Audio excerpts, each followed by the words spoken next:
guys, welcome to Bible. So let's sing first. Today, though, we are going to be talking about a man named Saul who turns out to be a huge part of the Bible because he wrote such a huge part of the Bible. But first, I think we need to sing.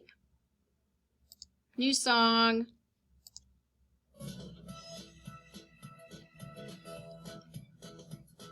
Sorry, it's not up very high. I've got peace like a river, I've got peace like a river. I've got peace like a river in my soul. I've got peace like a river, I've got peace like a river. I've got peace like a river in my soul.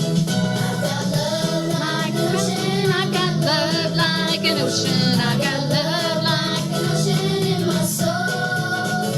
I've got love like an ocean, I've got love like an ocean. I've got love like an ocean in my soul. Ooh, I like that one. I've got joy like a fountain. I've got joy like a fountain. I've got joy like a fountain in my soul. I've got joy like a fountain. I've got joy like a fountain. I've got joy like a fountain in my soul. I've got peace like joy like a river. I've got peace like joy like a river. I've got peace like joy like a river in my soul. I've got peace like joy like a river. I've got peace like joy like a river. I've got peace like joy like a river in my soul. I've got peace like joy like a river in my soul. I've got peace like joy like a river in my soul. Awesome. All right. I like that one because I got you up. All right. Bible verse. In those days when you pray, I will listen. And Jeremiah, he was always praying. He was always worried about the people at Jerusalem at the time. And this is way before Jesus was born. And God said, hey, call my name and I will listen. I will come to you. I will listen to anything you have to say. So we need to remember that, don't we? Jeremiah 29:12. You know what? If you love God and you pray to him, he will come to you and listen. All right. Okay. Let's talk about Saul. Uh-oh. I totally blew that, didn't I? Well, remember when we had Stephen and he was being stoned? Remember that? Here, let's see if I can go back. Remember that? And we had this gentleman standing there, kind of holding the coats. And his name was Saul. And he was kind of a big deal in the temple in a way because he did not like this Jesus thing. He didn't like these people. He felt that they were sinning very much against the church, against the temple, against God. And he hated them. He wanted to do anything he could to get rid of them. But when he was there watching Stephen, he saw how Stephen looked up and said, I see heaven. He also saw Stephen when Stephen was getting hit with stones.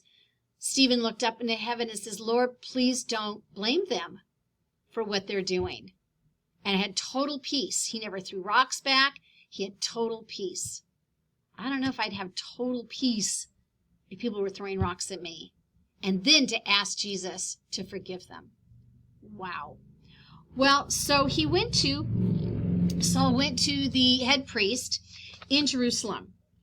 And he wanted a letter because he will do anything to get rid of these people. And they called the Way. They were called the Way at the time. He wanted to get rid of them because they all thought this Jesus thing would die down once Jesus died. No, it did not.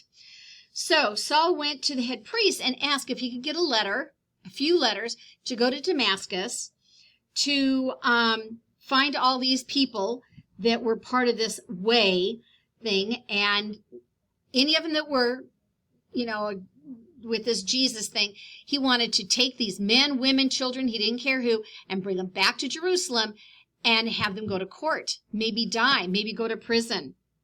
But that's what they needed to do. They needed to bring them back to Jerusalem. So he's on his way to Damascus right here, And I found pictures, this is kind of a nifty one, of the road to Damascus. Now look how boring it is, okay? And you come out of one of the gates of Jerusalem and you go on this road and you're going to this town called Damascus. And, you know, Paul had a lot of money and he came from a really big town.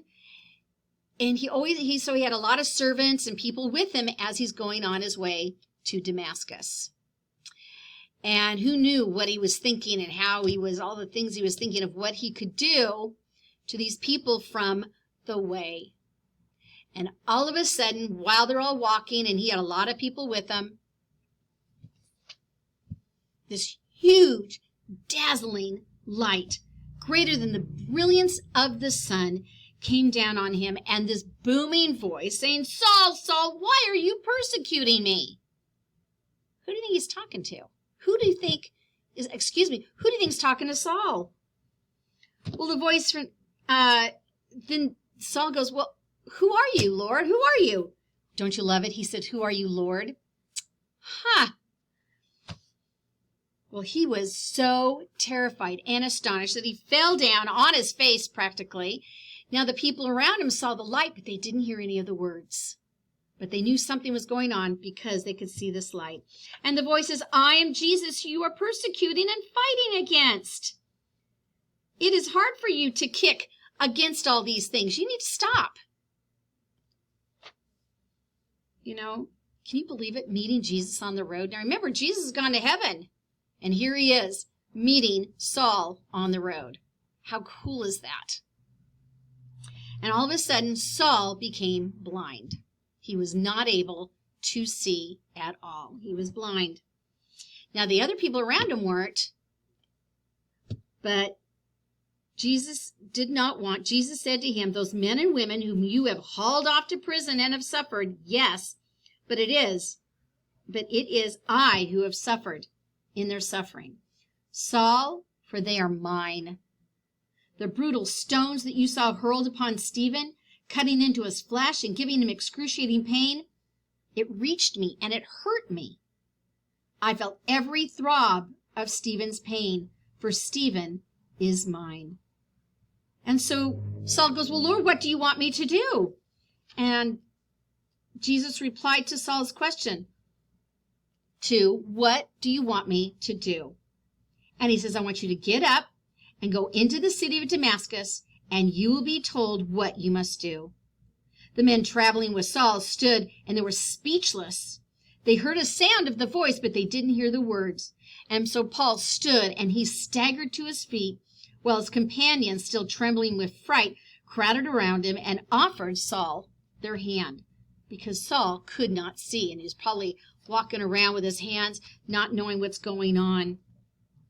And he was told to go into the city of Damascus.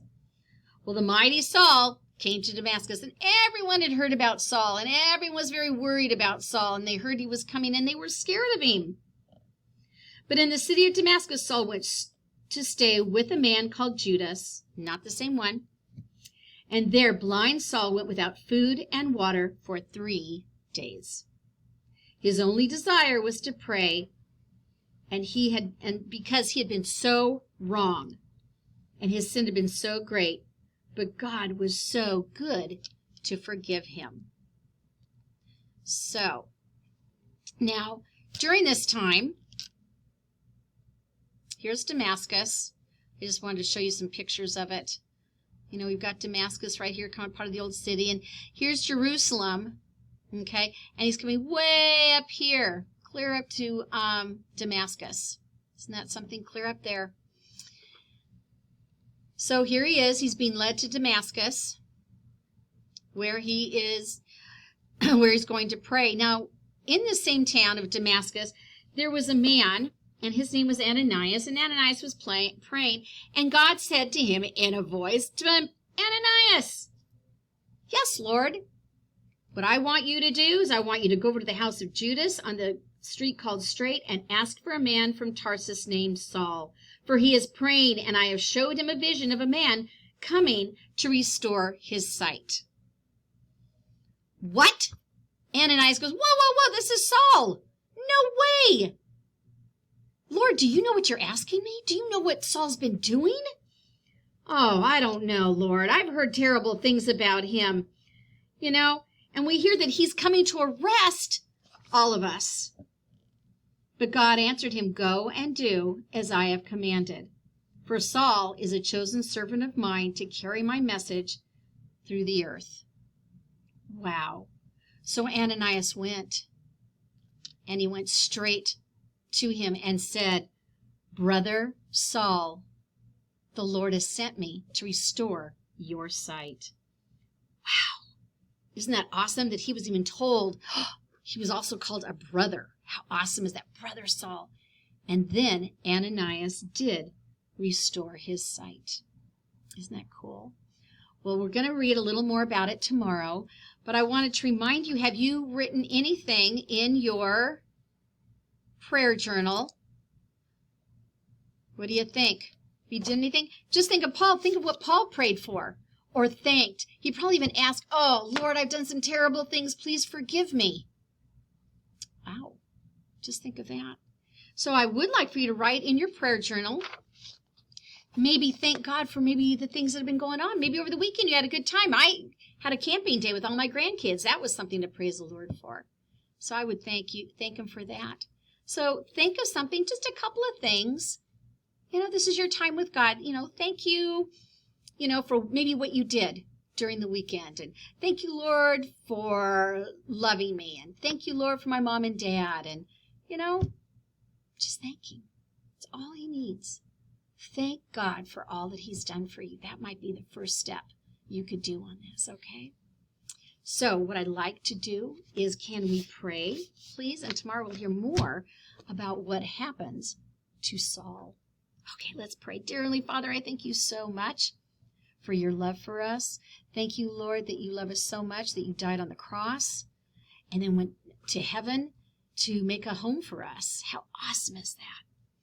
So, Lord, I just thank you. I pray that the boys and girls are listening to this and hearing and understanding, Lord, that even as bad as Saul was, God chose him to carry out his word. Wow, that is so cool what you do. So, Lord God, I just pray for all of us. I pray you bless the rest of our day. And Lord, I thank you so much that we can always come to you. In Jesus' name we pray. Amen. All right, sweeties, I will see you later. Bye.